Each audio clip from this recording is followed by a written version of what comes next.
Tahap bermain menurut perkembangan sosial anak. Ayah, bunda, dan sobat, bermain merupakan aktivitas yang tak bisa dilepaskan dari dunia anak. Melalui bermain, anak berpikir, berinteraksi, dan terlibat secara aktif dengan lingkungannya. Bermain juga dapat membantu berbagai aspek perkembangan anak tumbuh secara optimal, termasuk aspek perkembangan sosialnya. Maka dari ayah dan bunda perlu memberikan ruang bagi anak untuk bermain. Saat bermain, anak dapat menunjukkan perkembangan sosial melalui berbagai interaksi yang dilakukannya. Interaksi ini menunjukkan adanya berbagai tahap bermain berdasarkan tingkat perkembangan sosial anak. Tahapan tersebut oleh Mildred Patren dikategorikan menjadi 6 jenis yang dibedakan berdasarkan bentuk interaksi anak. Berikut tahapan bermain yang menggambarkan tingkat perkembangan sosial anak. 1. Bermain unok cupiat. Pada tahap ini anak belum terlibat langsung dalam kegiatan bermain. Ia lebih banyak mengamati segala sesuatu yang menarik perhatian, baik berupa kegiatan anak lain maupun kejadian-kejadian di sekitarnya. Jika anak tak menemukan hal menarik perhatiannya, ia akan bermain dan menyibukkan dirinya sendiri. Misalnya dengan menyentuh-nyentuh bagian tubuhnya, bergerak tak beraturan, dan sebagainya. 2. Bermain solitari. Pada tahap ini anak mulai bisa bermain secara aktif, namun hanya asyik sendiri. Ia cenderung tidak memperhatikan kehadiran anak-anak lain di sekitarnya. Pada tahap ini sifat egosentris masih dominan, di mana anak memusatkan perhatiannya pada diri sendiri dan belum ingin berinteraksi dengan anak di sekitarnya. Anak baru akan menerima dan menyadari kehadiran orang lain apabila merasa diganggu. Misalnya anak sedang bermain sebuah benda, lalu seseorang mengambil benda tersebut. 3. Bermain onlooker.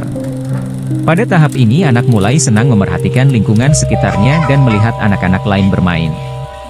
Hal yang membedakan tahap ini dengan tahap unok cupiat adalah adanya minat anak yang besar terhadap kegiatan yang diamatinya. Anak mulai menyadari bahwa ia adalah bagian dari lingkungannya. Walaupun anak sudah tertarik, namun ia belum bergabung ke dalam kegiatan tersebut. Sehingga pada tahap ini, ia biasanya berada di pusat aktivitas hanya untuk melihat, mengamati, dan mendengarkan anak lain asyik. Ketiga tahap bermain di atas yaitu unok cupiat, solitari, dan onlooker merupakan tahap awal yang belum menunjukkan kemampuan anak untuk berinteraksi secara aktif. Sehingga ketiganya sering disebut bermain non-sosial.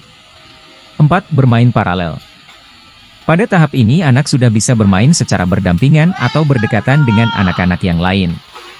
Namun tidak mempedulikan satu dengan yang lain, mereka fokus pada permainan dan peralatan bermain mereka sendiri. Atau memainkan permainan yang sama namun tidak terjadi kontak nyata di antara mereka.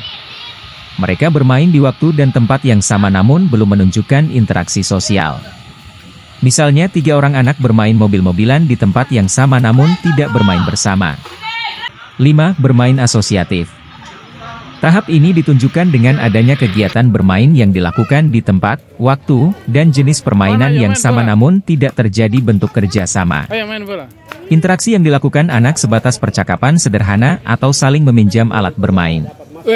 Tahap bermain ini belum menunjukkan adanya pembagian peran atau kegiatan yang mengarah ke tujuan yang sama. Misalnya anak sedang mewarnai bersama, interaksi yang dilakukan sebatas meminjam pensil warna dari teman bermainnya. 6. Bermain kooperatif.